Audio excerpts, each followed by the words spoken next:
ఇప్పుడు అదే గిన్నెలో మరికొంచెం నెయ్యి యాడ్ చేసుకుని ఆ నెయ్యిలో మరాఠీ మొగ్గ, బిర్యానీ ఆకు, లవంగాలు, దాల్చిన చెక్క, ఫ్లవరు, షాజీరా అన్నీ వేయించుకోండి.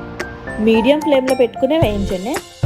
ఈ మసాలాలన్నీ దోరగా వేగాక అప్పుడు దీంట్లో ఒక ఉల్లిపాయ యాడ్ చేసుకుని వేయించండి. ఇలా ఉల్లిపాయ యాడ్ చేశాక మనం కొంచెం ఉప్పు వేసుకుంటే తొందరగా మగ్గిపోతుంది. అండ్ ఉప్పు చూసుకుని వేసుకోండి. మనం ముందుగా మ్యాగ్నేట్ చేసుకున్న చికెన్ని ఇప్పుడు దీంట్లో వేసుకుని బాగా మగ్గించండి. ఇలా చికెన్ వేసాక స్టవ్ని సిమ్లో పెట్టేసుకోండి. సిమ్లో పెట్టుకుంటే ఆల్మోస్ట్ చికెన్లో ఉన్న వాటర్ అంతా బయటకు వచ్చేస్తుంది. ఆ వాటర్ మ్యాక్సిమం సరిపోతుంది. ఇలా 2 సార్లు కలుపుకుని మూత పెట్టేసేయండి కాసేపు. చూసారా మనం ఏ వాటర్ యాడ్ చేయకుండానే వాటర్ ఎలా వచ్చేస్తుందో, ఇది సరిపోతుంది అనమాట. నెక్స్ట్ మనం మసాలా పేస్ట్ రెడీ చేసుకున్నాం కదా, ఆ ముందుగా రెడీ చేసుకున్న ఆనియన్ పేస్ట్ని దీంట్లో యాడ్ చేసుకుని బాగా కలుపుకున్నాక ఒక 5-6 పచ్చిమిరపకాయలు మిడిల్లో కట్ చేసి ఇలా యాడ్ చేసుకోండి. ఇవి కొంచెం వేగాక దీంట్లో